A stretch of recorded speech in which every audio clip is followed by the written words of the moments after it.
evening, everyone. My name is Shanna, and today I'm going to be discussing with you motor skill development, specifically the differences between gross motor skills and fine motor skills. Gross motor skills involve the large muscle groups of the body, the neck, trunk, arms, and legs.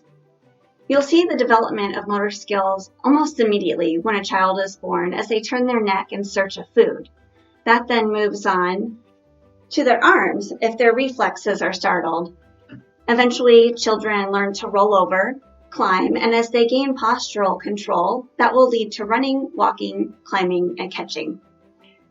Fine motor skills, on the other hand, involve the muscles found in the hands and fingers.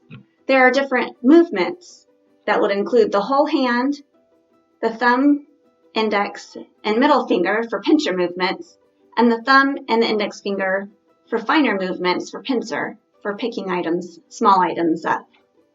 In a typically developing child, these skills are attained from head to toe and then from the spine out to the extremities.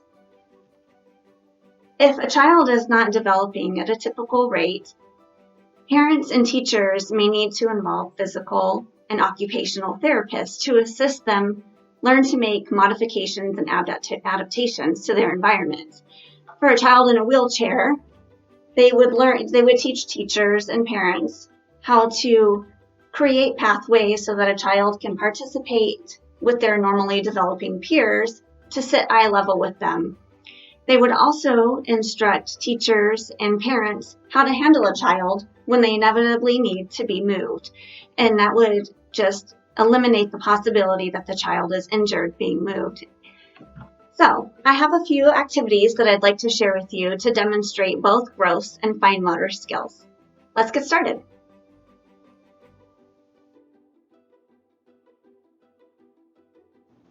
All right, we're back. We're going to work on our first activity for gross motor skill development by playing Simon Says. The first thing that we are going to do is some jumping, hopping, twirling during Simon Says that will engage all of the large muscle groups. Are you guys ready? Yeah. Okay, Simon Says, jump up and down.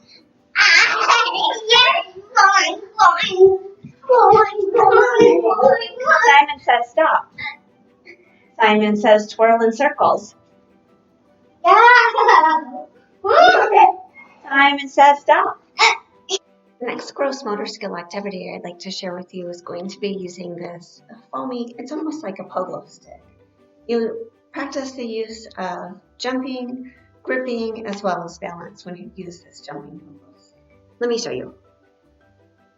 Place the base on the floor, 1 foot on each side. Use your arms to pull it up. And go.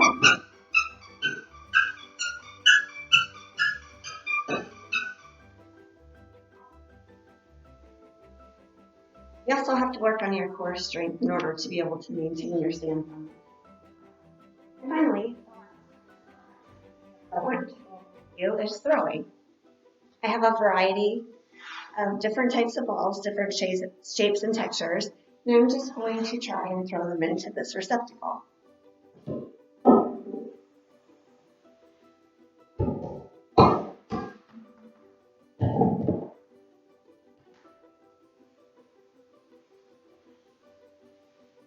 Gross motor skills can be adapted indoors or outdoors, and again, we use large muscle groups, the neck, the trunk, the arms, and the legs.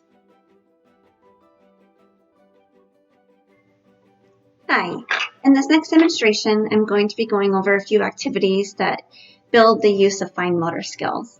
The first thing that I have is kinetic sand. Kinetic sand can be used to build the muscles in the entire hand just by squeezing it, and the fingers also when you fill molds. So you can see you can just use the hand to flatten it out into a surface. And also I have some molds here. You use the fingers and the hand to fill the mold with the sand. And they don't have to be perfect. Scrape off the excess and then just tap it out. What we have here is just a little turtle. It's kind of fun also to just watch and feel the sand melt away when you're done with it. The next activity that I have, which is also a great self-help skill, is tying shoes. This one's tied up. Teach the kids how to untie their shoes just by pulling the strings out. And then in order to lace them up, you grab the strings by the ends and feed them through the eyelets on the opposite side. Continue doing this until you've reached the top of the shoe.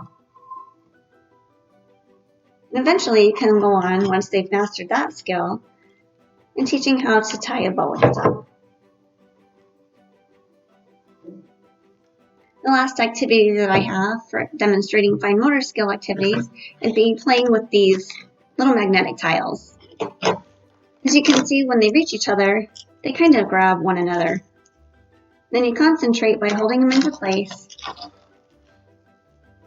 and building onto your structure. Once that's been mastered, you can go on to build more complex structures, like this little house here. I hope you enjoyed these demonstrations on gross and fine motor skill development. Thanks for watching.